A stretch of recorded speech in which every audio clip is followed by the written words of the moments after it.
After a week of heavy turbulence, Alan Joyce has been pushed out the door, retiring 2 months earlier than planned. His successor, Vanessa Hudson, who's worked for the company for 29 years, had this message for Qantas's 25,000 staff.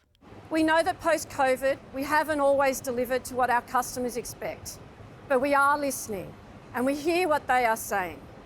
Liz Aitken is one of Qantas's many unhappy customers. Please visit qantas.com.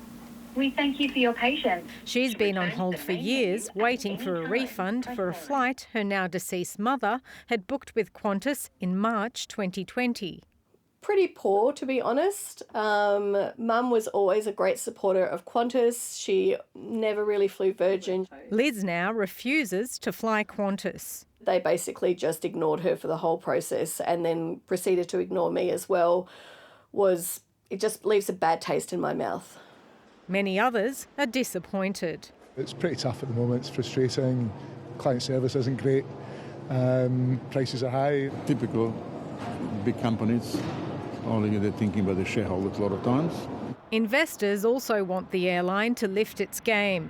They're calling on the company to withhold millions of dollars of bonuses for its executives, and some want the chairman sacked. I would argue that Joyce out, Chairman Goyder out.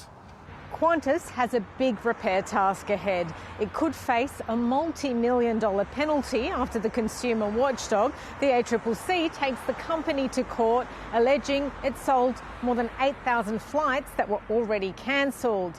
There's also political heat building over Qantas's special relationship with the government that led to it blocking rival airline Qatar Airways from accessing routes that could have driven prices down.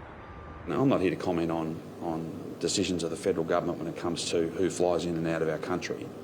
But I will make this point. We've always wanted more flights, not less, because more flights mean lower prices. Liz Aitken is counting on a better experience. After ABC News contacted Qantas, it said it would refund her the full amount owed. They should be paying attention to the people that make the money, which is their customers. It's a message that Qantas is just beginning to heed. Nassim Khadem, ABC News. While Alan Joyce's early departure signals a shift at Qantas, it hasn't absolved the government of questions over the relationship between the outgoing CEO and the Prime Minister. The question of whether the government intentionally defended Qantas's commercial interests by blocking Qatar Airways is still dragging on in Canberra.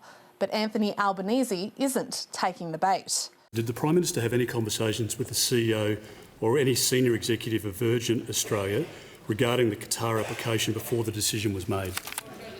Yes.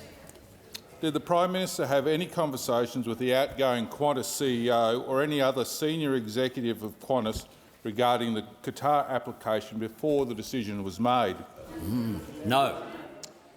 The Foreign Minister, though, went on the attack, pointing to a similar position held by former Coalition Minister Michael McCormack. You can't have an airline coming in from overseas and just undercutting to the point where Australian jobs are at risk.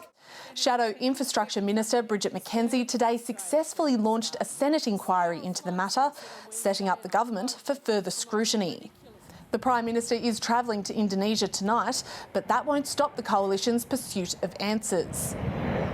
It leaves Transport Minister Catherine King, who made the Qatar ruling, and the Acting Prime Minister Richard Marles bracing for incoming questions. So while Alan Joyce might have made an early exit, the government has been left handling excess baggage.